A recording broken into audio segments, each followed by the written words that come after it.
చాలా చాలా తప్పు. ఆ అమ్మాయికి ఫస్ట్ డౌట్ ఉండిందంట, ఏదో తేడాగా ఉంది వీళ్ళ దగ్గర అని, కానీ ఈమె క్లారిటీ లేదు. మొన్న క్లారిటీ వచ్చిందంట, మొన్న ఎప్పుడైతే సెర్చ్ జరిగిందో అప్పుడు క్లారిటీ వచ్చింది. నాకు వీళ్ళ తమ్ముడు, మా తమ్ముడు వాళ్ళకి తెలుసు. సో ఇంక వెంటనే మేమందరం కలిసి రెడ్ హ్యాండెడ్గా దొరుకుతారు వీళ్ళు అనేసి, వాళ్ళు ఆల్రెడీ ఇక్కడే ఉంటున్నారు డైలీ. ఈమెను వదిలేసిండి కంప్లీట్గా.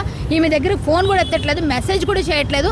పెళ్లి చేసుకొని ఒక బాబుని చేసిన తర్వాత, ఒక బాబు పెరిగిన తర్వాత, ఆ బాబుకి ఏమి చేయకపోయినా ఇప్పుడు ఇక్కడ ఆమెని ఇంకొక ఆమెను పెళ్లి చేసుకుంటానన్నాడు, ఈమెను వదిలేయడం చాలా తప్పండి. ఒక అమ్మాయిని ఇంత అన్యాయం చేస్తున్న ఇలాంటి వెధవులకైతే మాత్రం తగిన పనిష్మెంట్ కావాలి, గట్టిగా పనిష్మెంట్ కావాలి. అందులోనూ ఇండియన్ అని చెప్పేసి ఇట్లా మోసం చేయడం చాలా చాలా పెద్ద మోసం. ఎన్ని మోసాలు ఉన్నాయి అన్ని మోసాలు చేసేసాడు, అన్ని రకాలుగా చేశాడు. డబ్బులు తీసుకున్నాడు, సర్టిఫికెట్లు ఫేక్ తీసుకొచ్చాడు, ఫేక్ ఆధార్, ఫేక్ అన్ని ఐడెంటిటీస్ కూడా ఫేక్. ఇలాంటి మోసగాళ్ళని ఖచ్చితంగా తరిమి ఇండియా నుంచి కొట్టి పంపించాలి. ఇగో ఈ అమ్మాయికి అయితే మాత్రం న్యాయం జరిగే వరకు ఒప్పుకోమండి. పోలీసులు కూడా మేము ట్రై చేసి అన్ని జ్యూరిడిక్షన్స్ అటు ఇటు తిరిగి లాస్ట్కి ఇంకా మేమే, ఇంకా ప్రెస్ వాళ్ళందరూ వచ్చిన తర్వాత, పోలీసులు వచ్చిన తర్వాత వెళితే ఇలా జరిగింది.